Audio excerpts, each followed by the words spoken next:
Feito o tratamento com antibiótico, a gente vai para tratamento das lesões das feridas, né, do wound. Então, W corresponde ao wounds, a gente vai tratar essas feridas, inclusive as queimaduras, por exemplo. Então, não deixa de ser uma ferida, vai expor a pele, né, e vai possibilitar complicações para esse vitimado. Então, queimaduras, por exemplo, a gente tem que classificar elas porque existem situações onde você pode ter um grande queimado. Então, nós precisamos saber como é que são as queimaduras para depois classificar esse grande queimado. Então, queimadura de primeiro grau é aquela queimadura onde a pele fica vermelha, né? Dolorido, queimadura de sol, parecido com isso.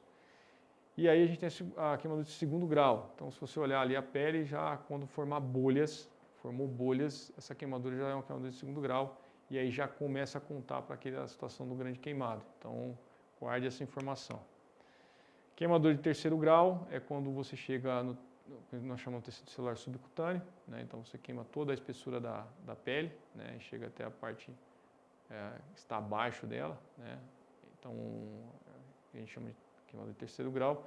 E algumas literaturas, inclusive o TC3, ele chega a classificar a queimadura como quarto grau, quando você chega uma parte mais profunda, que a gente chama de subdérmico, né, que chega lá nos tendões, no osso.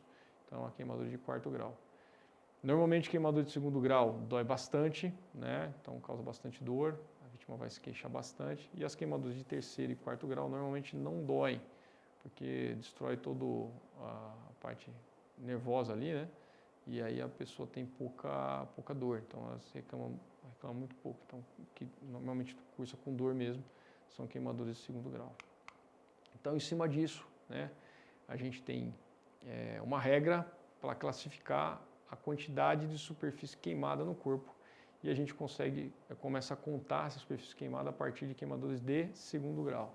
Então, fez bolha, a gente começa a queimar, né? Se a gente dividir o nosso corpo esquematicamente, né, em porcentagens, a gente vai ter mais ou menos isso aí que os senhores estão vendo. Então, 9 na cabeça, né, anterior e posterior, 9 no tórax e abdômen, 18% no tronco anterior, 18% no tronco posterior. Temos 9% no membro inferior anterior, né, então mais ou menos 18% no membro inferior todinho, né, em cada um, e 9% no membro superior. Então, se você somar tudo isso daí, né, a gente vai ter, junto com a genitália, os 100% aí de área queimada. Normalmente, utilizando, né, a palma da mão, você consegue mais ou menos 1%, delimita. Você vai contando, né, o local da superfície corpórea queimada, né, se tiver dificuldade, e aí tenta delimitar a superfície queimada no corpo a partir da queimadura de segundo grau. Por quê? A gente considera como grande queimado vítimas que merecem tratamento e atenção importantes, com queimaduras acima de 20% da superfície corpórea. Então, esses vitimados aí, com queimaduras de segundo grau para cima, que acometam mais que 25% do corpo, ou regiões sensíveis, né, como genitália, face ou as mãos, né, a gente tem que ter um cuidado especial e a gente classifica como um grande queimado, né? Então, essa vítima já vai precisar receber cuidados para prevenção de perda de calor, porque, como a gente falou já, a pele é um dos sistemas que mantém a nossa temperatura. Então, mesmo queimado, né, por incrível que pareça, né, você tem que cobrir essa vítima, né, porque você perdeu sua proteção e ele pode sangrar, então, idealmente, ele já vai ter que receber essa proteção. E depois, né, esses grandes queimados, eles tendem a evolui com um intenso processo inflamatório e ele evolui com uma permeabilidade do vaso, né, a saída de líquido dentro do vaso para essas células que estão extremamente inflamadas de uma maneira muito intensa. Então, a gente deve iniciar, assim que possível, né, a contar do momento da queimadura, uma reposição hídrica, uma reposição volêmica, uma ressuscitação com cristalóides, né. Para isso, então, definido que ele tem mais que 20% da superfície do corpo queimado, a gente vai ter que pegar um acesso venoso, inclusive ou intraósseo, podendo evitar a pele queimada, não é uma contraindicação. E aí a gente vai calcular quanto a gente tem que repor para essa vítima. Existem várias formas de cálculo, né? Eu vou pegar ali, tem duas formas que eu deixei os senhores aí, né? Quem tiver interesse pode anotar, mas uma das formas que a gente mais usa, né, é a forma de Parkland. A forma de Parkland, ela vai calcular quanto que você tem que colocar de soro nessa vítima, né, de reposição hídrica nessa vítima nas primeiras 24 horas. Então você vai somar 2 a 4 ml por quilo, então imagina uma pessoa de 70 quilos, vezes 4, 4 vezes 8, 28, né? Então 28, 280, né? Vezes a superfície de corpo queimada. Se você colocar aí 300 vai, com 50% de superfície queimada, você terá que fazer 15 litros para essa vítima. 15 litros de soro, ok? Então, metade nessas primeiras 8 horas e a outra metade depois nas 16.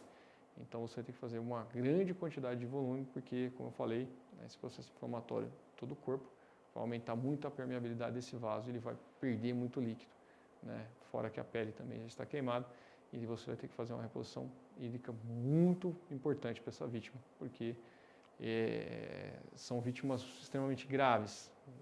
No momento que você se depara com eles, estão conversando, né, reclamando de dor, e com o passar das horas vão ver que a situação clínica dele tende a piorar, se deteriorar muito, né? Inclusive essas vítimas que têm queimaduras de vias aéreas, né? Então, como eu falei, os senhores lá, muitas vezes, vítimas que têm queimaduras, que inalou fumaça, né, quente, ou que queimou os pelos do nariz, ou supercílios, ou sobrancelha, tosse com carbonácea, que a gente chama, né, escuro, com secreção escura, ela também tem queimadores de vias aéreas. E se ela incha o corpo, né, ela emacia o corpo, ela perde líquido no corpo todo, ela também perde para as vias aéreas. Por isso que esses grandes queimados, mesmo conversando, na maioria das vezes, a gente vai ter que acabar com queimador de via aérea, a gente vai ter que acabar proporcionando uma via aérea definitiva. Então, se for lá em campo, no MARCH protocolar, fazer a cricotireoidostomia. Se ele chegar até a ambulância ou tiver um suporte avançado, que nós vamos ver lá na evacuação, a gente pode até promover a intubação dele, mas ele vai precisar de uma via aérea definitiva. Muita dor, não resolve da via oral, tem que ser endovenoso. Nós já falamos sobre os medicamentos que a gente pode utilizar, né? Então isso é importante. Isoladamente para queimaduras, normalmente no pH convencional a gente não faz, né? Mas esses pacientes, essas vítimas aí, no ambiente tático, pode ter outros ferimentos. Então, se tiver outros ferimentos, tem que adicionar um antibiótico. Para a ferida propriamente dita, é um curativo seco, né? Estéril. Então, não devemos colocar umidade, porque ele já está perdendo calor ali. Se você colocar coisas úmidas, geladas, ele vai perder mais calor ainda. Então, a ideia é que nesse primeiro momento você faça curativo com gás estéril, né, seca, para que ele mantenha a ferida ali protegida, né? Então, a gente acaba fazendo dessa forma. No TC3, né, é protocolar. Todas as feridas abertas recebem antibiótico. Então, inclusive o queimado, né, acaba recebendo antibiótico também. Isso é vindo da diretriz. Todas as intervenções, né, não esqueça, às vezes ele não está só queimado a vítima, né? Às vezes ele está com disparo de arma de fogo, né? Às vezes ele bateu a cabeça, enfim, teve um trauma de crânio. Ele pode ser uma vítima com politraumatismo. Então, todos os procedimentos que vocês viram no MARCH pode ser feito, como eu falei agora há pouco, na pele queimada, sem nenhum problema. Então, não é uma contraindicação. Aquela frase ali, ela resume muito, né? Vítimas de trauma com queimaduras não são qualquer vítimas.